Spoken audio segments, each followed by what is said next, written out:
And we welcome you to Vertical Pursuit, the podcast that is also on video. I want to thank you all for listening and watching. We are on iTunes, Spotify, YouTube, and also on the Vertical Pursuit app. If you don't have that, download it. And also go to the website, verticalpursuit.org. And there's a book on there as well on the app, and ways to learn more about what we are doing, why we are doing it. And I know you wrote the book, Mike Tatlock, Mike Barrett with you as well, talking about issues that not just pertain to men, but we are kind of unapologetically geared toward men because we feel this is a big thing missing for men these days. Yeah. Well, when we put that book together even, and it's going to lead into what we're going to talk about today, there's like 25 topics that we talk about, and they're broken into 3 segments. The first part of that book talks about your core. Every athlete knows that. You got to work your core. You know, who do I see myself as, and insecurities and lies that I believe about myself. And then the second kind of section of the book is about how do you thrive? What are the best practices of life? We all know that we're creatures of habit, and do I have the right habits that lead to the right things I want in my life? But the last part of the book talks about the word advance. And when I think of advance, I think like a military and even a sports word. You know, you think on a football field, advancing yardage down, advance the ball down the field. And you think on a military campaign, am I advancing, taking ground back? And so in that section, we talk about this big word called legacy. And I know that's been a really very personal part of your life recently. And I know when we talk about legacy, sometimes we talk about legacy, you get dudes that are like in your 70s going, I want to talk about legacy, right? And like a 20-year-old guy's like, I'm not even thinking legacy. I'm thinking like, I want to live the best life today, right? But actually, legacy should be something we talk about at every phase of manhood, whether you are even in your late teens, going into young adult, to especially even when you're midlife. Because why midlife is so important is because you've lived enough life to evaluate your life, but you're not at the end of your life to go, gosh, man, I wish I would have done way more. So, but when we talk about legacy, this kind of brings out a real personal part of a recent part of your life. Yeah. And, well, and also to piggyback on what you just said about midlife, it also gives you time to have rebounded from missteps or from massive challenges. And then that adds to your legacy because, and I look at younger guys, it's not like you can't have a legacy then, but sometimes your book of knowledge or your book of experiences or your resume is not to the point where you have maybe a lot of stuff that you have overcome because you just haven't been around long enough. So I think it is interesting. But yes, in terms of legacy, you know, and I just got a text a minute ago from a friend whose dad just passed, like just now. Knew it was coming, still hard, and just trying to encourage. And it's strange, and I know it's the age I'm at now. But, you know, a year and a half ago, my dad passed. And then just very recently, my father-in-law passed. And so we went down to Arizona for the service. And I had a role in that and spoke for a bit and then had speakers behind me. And I'm sitting there listening to this and thinking that, you know, people need to hear it. And I thought about, I'm always thinking about topics for this, but really topics just for life. But what I kept hearing was, everybody brought it back to legacy. Everybody talked about all of the people he impacted, all of the moments that he was intentional and available with his time, and looked for opportunities to build his legacy. Not just to, and not for himself, not selfishly at all, because we talk about, and you used a line in a recent sermon that you were giving about worshiping at the idol of self, which we're going to do a whole episode on, probably multi-part series on, because you talk about the things that are eating society alive today. It's worshiping at the idol of self, which our kids are encouraged to do. But what I heard here talking about Denny, my father-in-law, was just these, and my dad too. So, I mean, this was just more recent, but the lives that they impacted and bettered simply by being available. And so then you look at your own life, your own walk. And you obviously, as a pastor, have this opportunity more than most because you have a platform that gives you the opportunity to build a legacy. And even I think, and I was thinking this watching you preach last Sunday in this beautiful building of a church, and I think back at the other buildings that our church has rented, and then you're in a school, and that's a legacy, man. Yeah. It is. It's your legacy. Yeah. And it just kind of hit me for some reason. In the middle of your sermon last week, I looked around and thought, man, it's all part of your legacy. But it's a valuable, not just a valuable legacy, but the process of legacy, I think, is very, very valuable. You just hit something big time. Like that right there is the process of legacy. And you talk about Danny, because you texted me last week when you guys were down at the service, and you're like, "Oh my goodness, the place is packed. There's people outside, the overflow." And you look at his life, and just to honor him, because I think it'd be cool to honor him. He's your father-in-law, Shelly's dad, and I've had many, many opportunities to be hugged by him, encouraged by him. Every time he was in town, I'm like, "Where's Danny? I want to hang out with him." And not that anybody's perfect, and I think that's part of this whole thing. Authentic. And the process of allowing yourself to live your life for other people. Denny lived his life for other people. Yeah. And I think why we miss out on legacy is not what I have. It's not about me. At the end of life, it's not like what I've achieved, my awards, my accolades, is what I've done to leave an impact for others. So, because when I look at that, I go, the people that showed up at Denny's memorial service was the trophy of his life. And legacy is about people, not about ourselves, right? Correct.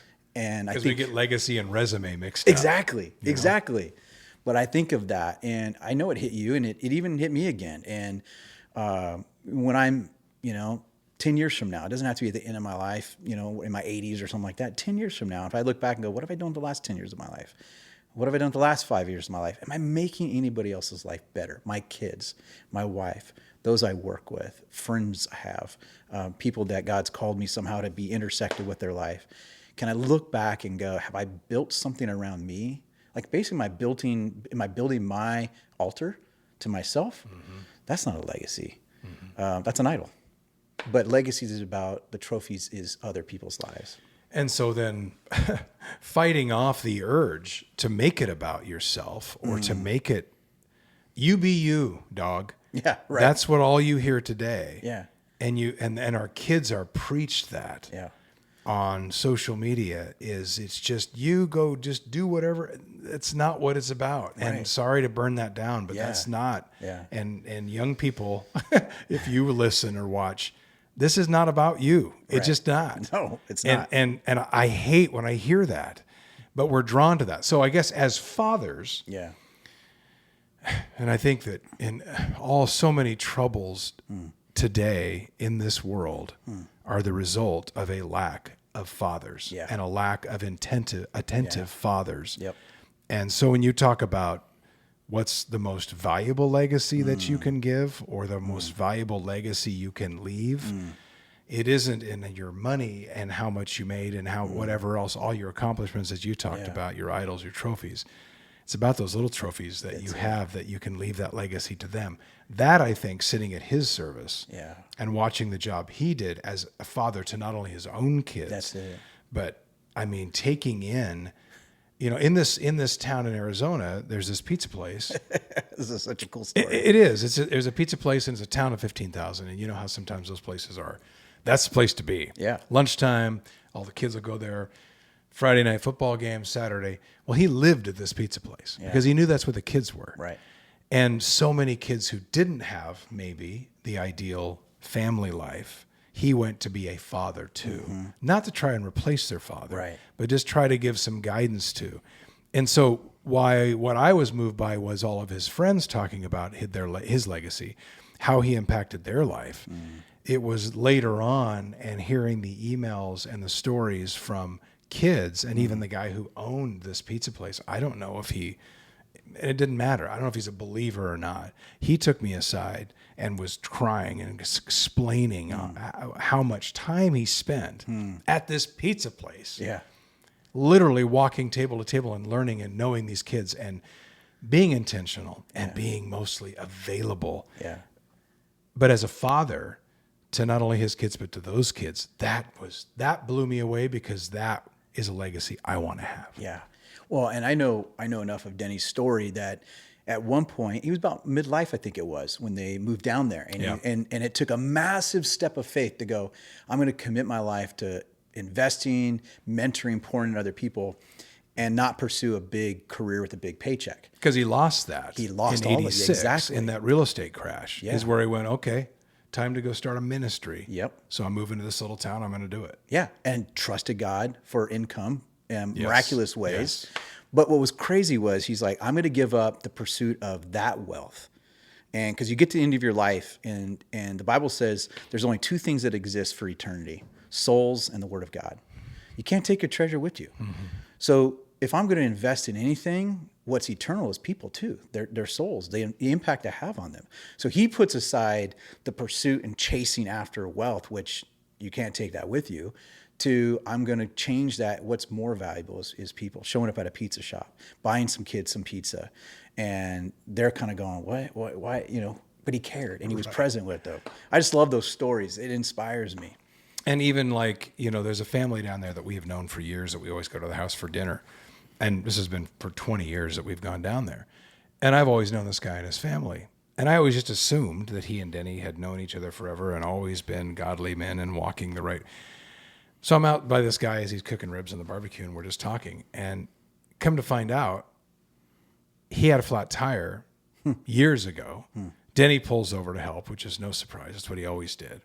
While he's changing the tire, he starts asking him questions about his marriage, about his life. Doesn't even know the guy. He said it took him back so much that they met again later on. And then again later on, Denny led this guy to the Lord. I didn't know that. I mean, I just always assumed, because this guy is a very godly man, but works in the school system down there. But that one blew me away, because I'm like, how did I not know that?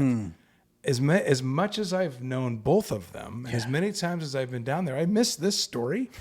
But I think that hit it back to me, along with the kids. Yeah. But just about how you do that. And not everybody's good at that. Not everybody can do that.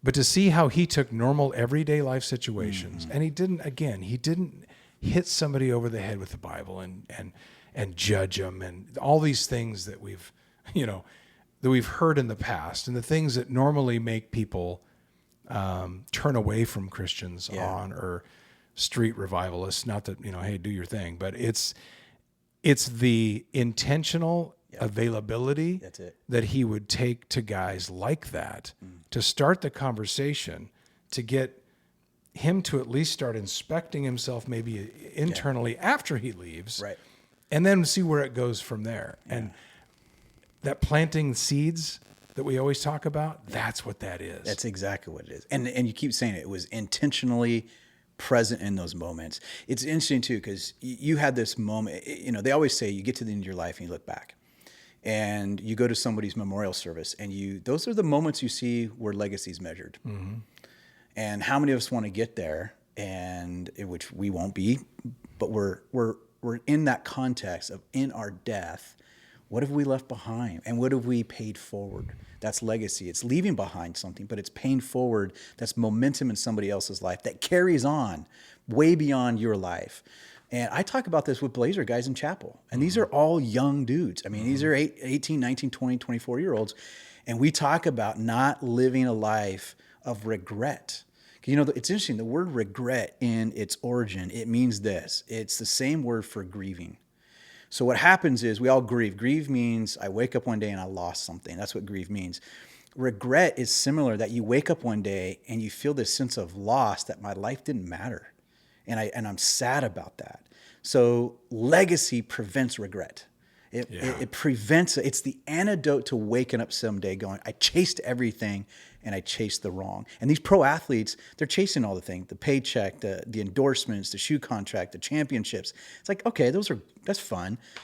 But then one day you're going to wake up and you're like, gosh, man, I still feel this loss because I didn't chase after, I didn't invest my life in the right things. And we've talked about this before, but there's a lot of people too who, and we mentioned this a few episodes ago about the suicide rates among middle-aged men who maybe get to that point, as you talked about, what have I been doing all this for? And where am I at? And who have I really helped? And I know it's busy. I know life's busy. And I know you have, your 50, 60 hour a week job. And then, as I've mentioned before, if you have kids, then it's events and sports, and then the weekend's packed, and then something breaks and you're fixing that in a room by yourself all weekend long, which we've both done. But it's how then does somebody at middle age, 40s, 50s, whatever, even beyond, if they are waking up discouraged and they are beating themselves up, which we'll get into a whole nother thing on believing those lies and the self-hate and not forgiving yourself if you haven't been a great father or even to the father that you think of the standard that you would think, how to get over that. But in terms of guys listening now who are going, now they're starting, and which I hope they're doing, examining their legacy or their potential legacy, saying, okay, it's okay, but what are some steps then that you can tell somebody how to right that ship, or at least get because there's always time. I mean, everybody has, and we've had people on this, who've really had issues, and we have another good friend who had a huge life setback. That he did himself, but then his legacy in the last few years has tripled what it was before. So I guess to get back to my question, what are some things guys can then do to, number one, examine legacy, measure it. And I don't say measure it against somebody else, because I know we're not supposed to do that, but put it in the right direction, fix it. It's a great question. I think no matter what stage of life you're at, and especially, midlife, you're in your 30s and 40s, 50s, you have enough of your life to kind of evaluate. And I think that's okay to do that. And part of evaluating your life is realizing, what have I been living for? What have I not been living for? The first thing that everybody has to do is stop. We are so fast paced, and we're so on the treadmill of what the world says is success. And we run around. Before you know it, a month went by where we were busy. And now that month, I tell people all this time, don't let seasons become norms. There are seasons of busyness, and we all give ourselves grace on that. We look at our kids and say, oh, it's a busy season. 6 months, 8 months, 6 years, it's not a season anymore. It's now, that's the norm. You've been absent. You've not been present, And so I think the first thing people have to do is just stop where you're at, whatever season of life, whatever age you're at. Stop, slow down, take a breath right now, and then just kind of go, what's important to me? And you think of legacy, we're going to talk about fathers here, because we could talk about legacy in a lot of other ways, but I think as we talk about particularly fathers, we need that so desperately right now. And we'll talk about that in a second, but you got to stop and go, what's important to me? And I've talked with a lot of men who are like, but Mike, I'm a grandfather now. I lost that I know it's never too late. It's never too late. You may have to make up for some things. You may have to be extremely humble and come back and admit that, hey, I could have been more present. I could have done this. That's okay. Don't let regret rob you of the future that you could still have. And that's if you beat yourself up and you go, wow, that's it, I'm always just going to live this way. No. Like, you might have 5 years left of your life. Make the most of that 5 years. You might have 20 years. Make the most of that. If your kid is outgrown the house and they're out doing their thing, you can still come back to them and say, I want to rebuild some things. I want to replace some things. So I think that's my first kind of place to start. Well, and that's good. And as we talk about, we try to give people tools. Half the time I walk away with a whole bunch more tools, because I mean, the hard part there for me is, am I a good dad? Yes. Have I been a tremendous father? I don't know. I beat myself up a lot because for my kids, the first 13 years of their life, 12, I was on the road all the time, living out of a hotel room, working the NBA beat. And I'll never do that again in terms of that kind of travel and being away from the kids. But what I have said a lot of times is, and what I've thought, I screwed it up. It's too late. What my wife has always said is, it's never too late. And she said what you just said a lot. That's why I laughed, because that's what I hear, what I need to hear. Because honestly, I hate that feeling. And then I look at my kids are in high school, and I'm like, and I'm sitting here panicking, thinking, well, I only have a few years left. Well, it's not really true, but I do feel that way. And I feel that I feel that shame and that guilt that eats you alive. And I know a lot of guys can relate to that. But I like the message of never too late. And again, we have some friends who, even in those 60s, 70s, have made a tremendous impact on their own legacy by choosing to take steps to remedy maybe what's eating them alive or what's making them not the father they would like to be. Well, and I think the other thing too on that is we look at, first of all, you're a great dad because you care. If a dad's not asking themselves the questions, and I remember when you were on the road and sometimes we'd connect on home games and hang out and you'd call me or we'd text when you were on the road, you were always thinking of your kids. You're always thinking of Shelly. You're always thinking of your family. And I think they know that, even if you can't be there because your job demand and things like that, but they know that. And, a lot of times for us in ministry, as pastors, what our challenge is that if we're not careful and we don't set boundaries, because the tug and the pull of ministry is always like a first responder. You're always responding. What happens is your kids grow up in the church, and what they interpret was dad always had more time for them. Did he have more time for me? And the sad part is, if you do that because you work for Nike, they regret and resent Nike. If as a pastor you do that, they resent God and they resent church. So there is a high, what we call as for pastors, there's a high risk in our job. When it comes to like family dynamics, and being present is so important. I was telling somebody the other day, and I tell our staff this, I honestly tell our staff this, you got to be present. Number one thing, being an intentional father, you have to be present. You've got to figure that out. Sometimes that means you may have to change a job. You may have to take a paycheck. You have to figure out some hard stuff. If it's pulling you away that much, and that's keeping you from being present. But here's the thing, a lot of dads can be home, but they're not present. Yeah. You can be home. You can get home at 5 o'clock. You work at 9 to 5, you're home. You're still not present. Being present means you are fully present. I think that's the place where intentional fathering, you got to be fully present. You're paying attention, put the phones down. See, that's, I was going to say, as you're saying that, I know I worked in a job, whereas media and there is no 9 to 5. And my wife used to joke about that. She knew that job was not 9 to 5. There's always stuff happening. And now with social media, and if you have any kind of a social media presence, then you've got to feed that. So I'd find myself, and still I'm better now, but sitting at dinner, having the phone in my, and then getting mad at the kids for doing the same thing. And they're just modeling me. Right. Gosh, that's terrible.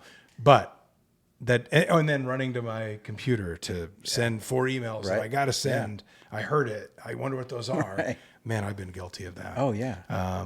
But the present thing, and I think that's where I beat myself up the most when I realize or catch myself. And when my kids were littler, this happened more, where I'm going to take care of something which really doesn't need to be taken care of. It's me chasing something. Yeah. And I can hear them having the time of their life, either outside on a trampoline or whatever it is. But the way and it's just, this is probably just me. I know it, and I know I'm going to kill myself for it later inside. And then that's my motivation. That shouldn't be my motivation, though. Right. No, totally. And you do a great job of, I've watched you as a dad. I know your kids. This has turned into I'm not healthy. Fix me. None of us are perfect. I know. That's for sure. And I've had so many moments in my life where I'm constantly doing that evaluation, like, oh my goodness, like I've been gone too far this month, or I've been too busy, or I'm not present. I've been checking my phone too much. I've been responding. We all do that. Myself, everybody does that. I think it's when we stop evaluating ourselves that we run the danger of becoming the distant father, the neglecting father, and I think the other thing too is like when you look at being an intentional father, a couple other things that I've learned from others and try to put into practice is being present, fully present. I think it's also being aware of each of our kids' uniqueness. Every kid's different. And I think that what we have to be careful as fathers is we try to force our kids to be like us instead of being aware of who they are and helping them discover that, who God made them uniquely to be. And we certainly want to leave our imprint on them. We want them to join us, and we model things in our life, like, the hobbies that we have or things that we have. That's all fun. But I think like it's helping them discover who God made them to be, and being humble enough as a dad to say, man, I bring some tools that they have, that they need from me, but am I humble enough to find the tools they might need? Like, for instance, if my son wants to start playing the guitar, I have no musical ability whatsoever, like zero. I can teach my kids sports. I can teach them outdoor stuff. I have zero ability. But if my kid wants to pick up a guitar and learn, I need to go find some. So like I'm becoming more aware, and I'm also being aware of my own weaknesses. I'm also aware of what I'm shortfalls are. And I think so awareness is a big part of being an intentional dad, and then helping get, like, being humble enough to ask for others to come in and help offset that and help your child get what they need maybe from somebody else. Since you are a pastor and you constantly have people coming to you and asking advice or asking for help in situations, what is maybe the biggest cry from fathers when they're trying to be intentional fathers, where they feel they're falling short, and then what's your advice in that? This is the biggest one. If I could say anything, if there's anybody that's out there listening to this about you growing up in a not a good home, you didn't have a good father figure. I mean, the statistics right now. They're terrible. The statistics, and I'm going to get controversial for a second. Please. So, I mean, there's a lot of really tragic shootings that are happening recently, and these are horrible. I think they're demonic. And I know there's a lot of focus on people have solutions in mind, but the solution I'm not hearing enough about is the role and the impact of what happens in a home without a healthy relationship with a father. Now, there's no guarantee. I'm not saying that, hey, if you grew up in a home without a healthy father, you're going to do something like that. I would never say that.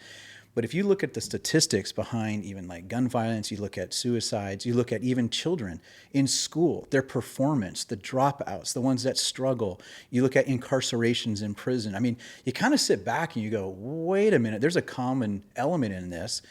And then you look in a society that just beats down dads.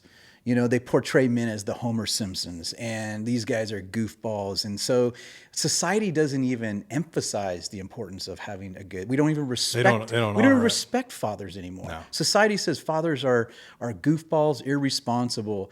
And so that's the world we live in. And so there's a passage in the Bible that I think is one of the most epic passages that speaks to this. Jesus, at the very beginning of his ministry, like this is before he did any miracle, Jesus gets baptized, and it says that right there in that moment, the heavens open up, and his heavenly Father speaks out. So here's Jesus with a crowd of people. He's getting baptized, and from heaven, the heavenly Father says, "This is my Son. I am well pleased in him." And the heavenly Father just speaks his approval, his love, his blessing. And I really believe that was one for us as the audience to go, wow, Jesus had a great relationship with his Father. But it showed to us, I think Jesus needed it. I think Jesus needed to hear that because he's then going to go through his life and he's going to be tested as a man. There's going to be things thrown in his face. And Jesus was tested. The Bible tells us he was tested every way we are tested. I think Jesus was tested in his identity. Who am I? What am I like? And when we have a curse or we have the absence of a blessing of a father. So if I grew up in a home and there's no father figure, and it doesn't have to be my biological father, it could be a stepfather, it could be an uncle, a father figure. If you don't have that father that's speaking over you words of blessing, you have what it takes. I believe in you. I love you. I'm for you. When that's missing, they actually call it the father wound. They actually call it that. And it causes men deep inside to question themselves, to be insecure, to be irrational. And then we seek it out in unhealthy ways. We try to find that approval, and it doesn't lead to good things. And so men are in a quest. Men hunger, they thirst, they have that desire. They need that male approval to say, you do have what it takes. I believe in you. And so I say that because the Bible says with our mouths, we speak a blessing or a curse. Mm-hmm. So as fathers, when we have kids, man, I tell dads all the time, don't speak curses over your kids because that shapes their identity. And if you have, ask for forgiveness. You can always, you can repair those things. It's not too late. But speak words of blessing because every daughter, every son needs to hear that father say, I believe in you. I love you. I'm proud of you. Yeah. I'm for you. I'm still waiting to hear what was controversial about what you're. Well, what I was going to say was controversial because I was waiting. I was all fired up, and then I'm like, that's just common sense. Right now as we talk about because currently we're talking about, and I know the statistics behind gun violence, and I'll just say that when you look at gun violence and you look at fatalities, The majority, 55% of yearly fatalities with guns is suicide. Mm-hmm. And the majority of the rest of those is of domestic violence. So what it says is we have unhealthy families, we have broken homes in our society, and nobody wants to have conversations around broken homes. And one of the reasons there's broken homes is because we don't have healthy fatherly role models. You know, as a Blazer chaplain, so this is straight up, I talked to the guys on the team, coaches and players, and I asked them, in your communities, what would you have, if you could have any dream wish that would help impact and change your communities, what do you need? You know what I hear? Consistently, male role models, male mentors, whether it's a coach, a big brother, an uncle figure, like whatever that is. And it just all comes back to this conversation. I think we need healthy father figures. Father figures that are healthy will change homes, and it will change society, it will change culture. That's why I'm passionate about this conversation. This is where I think it's the deeper issue, and we need to go there. And that's the very thing society is mocking and ridiculing. Yes. Which is crazy to me. Isn't that? And then it reminds me of another story. A friend of ours told us just the other night that going into a prison, if I have this story correct, they brought in cards, Mother's Day cards on Mother's Day, and brought in a box of cards for Mother's Day. Every one of them went. Yeah. Everyone was taken, signed, sent out. Did the same thing for Father's Day, a box of Father's Day cards. Not one card was taken, filled out, or sent for those imprisoned. And that's not always the case. No. But I think it's pretty obvious. Well, the stats support that narrative. Right. And you had the breakdown of that. And so again, we see society falling apart right now. And I think it's crumbling because we have families that are being fractured, and we have a society that's promoting value systems that erodes families. And you see it in all over the place, and it can be controversial, but you see things that are being promoted in schools. And that's breaking down family units. I think there's some political agendas right now that are anti-nuclear family, anti-building up the family. And you're just like, society is tearing down what the solution is to this. And that's the battle that we're in right now. So my word to every father that's listening here is, you may have grown up in a home where there wasn't that, and you long for that. You know, my dad passed away at 22. I'm so grateful that I have had a father in my life that was a great father. He always affirmed me, believed in me. When I went to his funeral, I saw so many men and women. His legacy was global. To this day, 20-some years later, I still get emails and texts, your dad impacted my life. And I'm like, yeah, because I benefited from that. And I never felt they were the priority. I always felt that he was always present with me. He was always affirming with me. I didn't feel like I was the neglected kid from that. But then he passed away. And some guys that are listening right now going, I don't know I'll ever have that. It wasn't there, and then I'll never have that. He's gone. Well, years later, I had another father figure who was older than me that had started pouring in my life, invested in me, was mentoring me. He died tragically, was shot at his door at his house.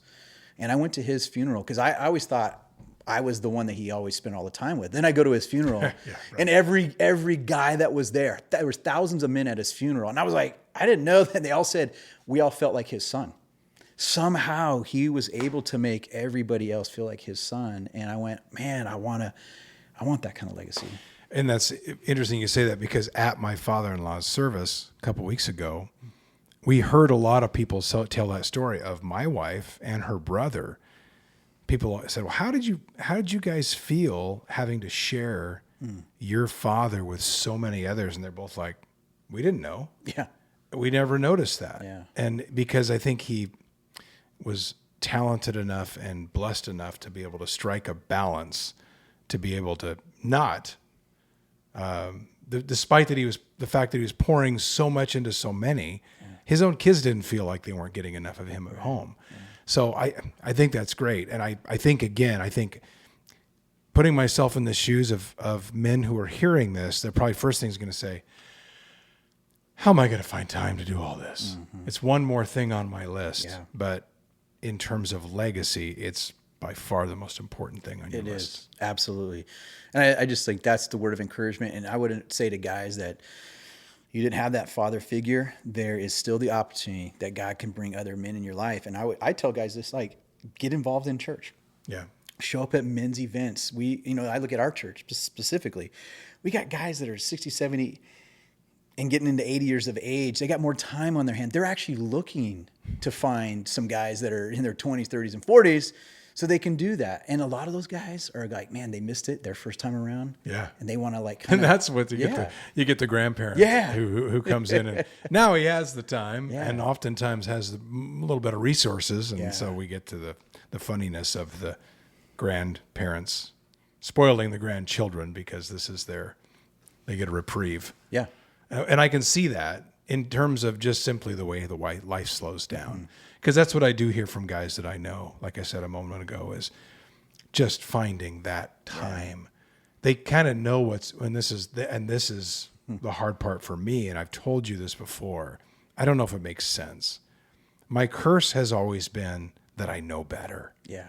So when you know what you should be doing, or you know the proper way to be, and yet life, and some of it probably selfish, but things are pulling you away from that, that you can't get to that, it tears you apart. Yeah. And I honestly think that's what eats a lot of guys in that middle age, those guys who are in that danger zone that I talk about, that eats a lot of them alive. It does.